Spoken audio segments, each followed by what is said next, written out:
Okay, so it's time for us to continue our coverage over identity crisis. Now, we're going to cover the fifth chapter of the main storyline, but I also want to tell you guys that we're getting to the tail end of our coverage over identity crisis. We only have a few more tie-ins to cover and then two more chapters of the main storyline, but we're almost at the very end of our coverage over identity crisis. Now, with that being said, getting back into the main storyline, we actually pick up with different members of the league. Now, this is getting very intense. And what I mean by that is you now have all hands on deck because different loved ones of different superheroes who are part of the superhero community are being attacked. Sue Didney was killed off.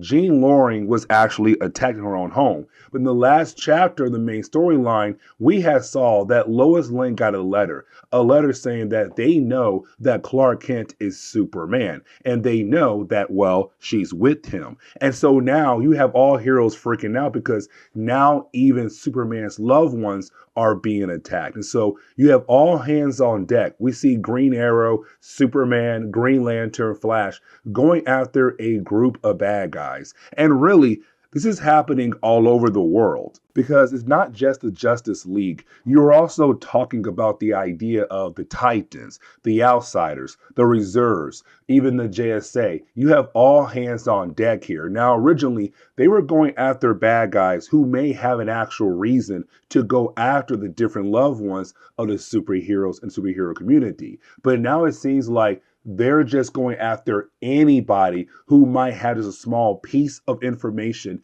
that could possibly help them. And so we see all hands on deck from all different teams in the superhero community.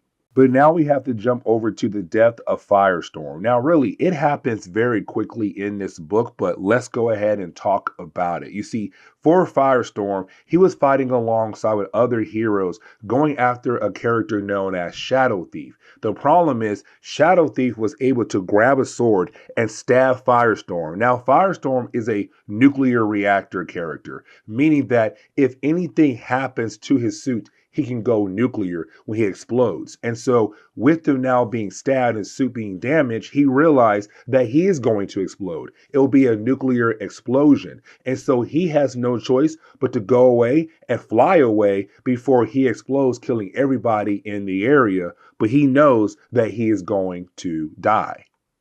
But now we have to jump over to Captain Atom. Now, in an earlier chapter, when it comes to identity crisis, we had saw that his, ex-wife, Jean Loring, was actually attacked. Now, of course, he made it in time to save her life, but it's kind of like the beginning of these two characters maybe getting back together because he's staying around her the entire time, making sure nothing else happens to her, but also want to make sure that she is okay because she was literally on the verge of death. But while you have the two characters talking, we kind of see the two of them kind of like, hey, I miss you, you miss me, that was a very close call. And it helped me realize that maybe we should be together, that maybe we can work things out and try this again one more time. And so by the end of this section, you do have the two characters actually begin to make out, and Captain Atom might get his wife back, actually. Now, in the earlier chapters of this story arc, we had learned that Captain Boomerang had a son, and that son was Owen Mercer. Now, we were left to believe that Owen Mercer's mother was Golden Glider, but this section right here proves that that's not really the case, because while you have Owen hanging out with his father trying to learn how to use trick weapons, well, one of the weapons he's using is about to kill off his father. And so the very last second, he was able to use super speed. That really shows that Owen Mercer is not the son to Golden Glider. He's still the son to Captain Boomerang, but that means his mother is somebody else, somebody who has super speed. But now we have to jump over to Tim Drake and Jack Drake. Now, this is a really important moment in the world of DC Comics, especially for Batman comics. And the reason why, because this is the death of Jack Drake. You see, in Batman comics, usually, if you're going to be a Robin, that means that you are going to lose your parents. And so for Dick Grayson and Jason Todd, it happened like that and Batman took them in. But for Tim, by this point in DC Comics, it seemed that it was going to be different because he still had his father. Now, his mom died a while back, but he still had his father, except his dad also knew that he was Robin. He knew that Tim was out there being Robin and hanging out with Batman and the other superheroes in the superhero community. But by this point, for Jack Drake, he's very concerned for Tim. And the reason why, because the public knows what happened to Sue Dibney. The public knows what happened to Jean Loring. But the problem is, the public does not know what happened to Lois Lane, but Jack can tell that something is wrong with Tim because now Tim is more concerned if someone knows that Lois Lane is close to Superman.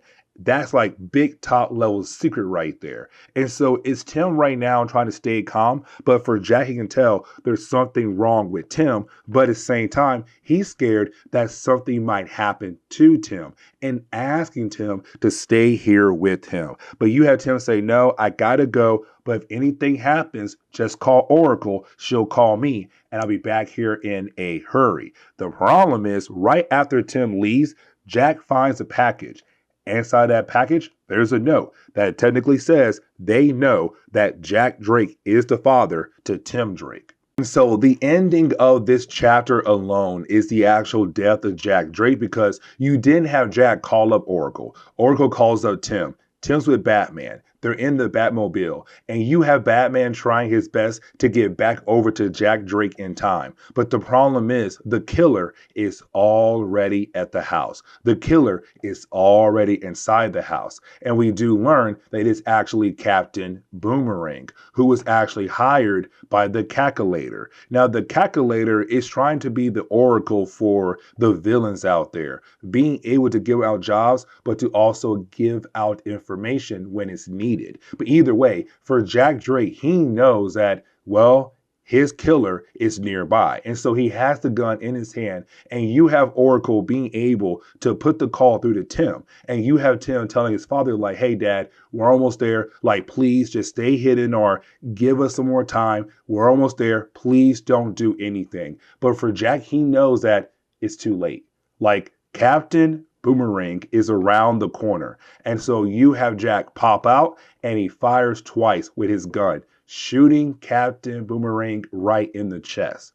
But he was also able to throw his boomerang, hitting Jack in the chest. And so at the very end of this chapter, we see both men just laying there dead. That is the death of Jack Drake in the world of DC Comics.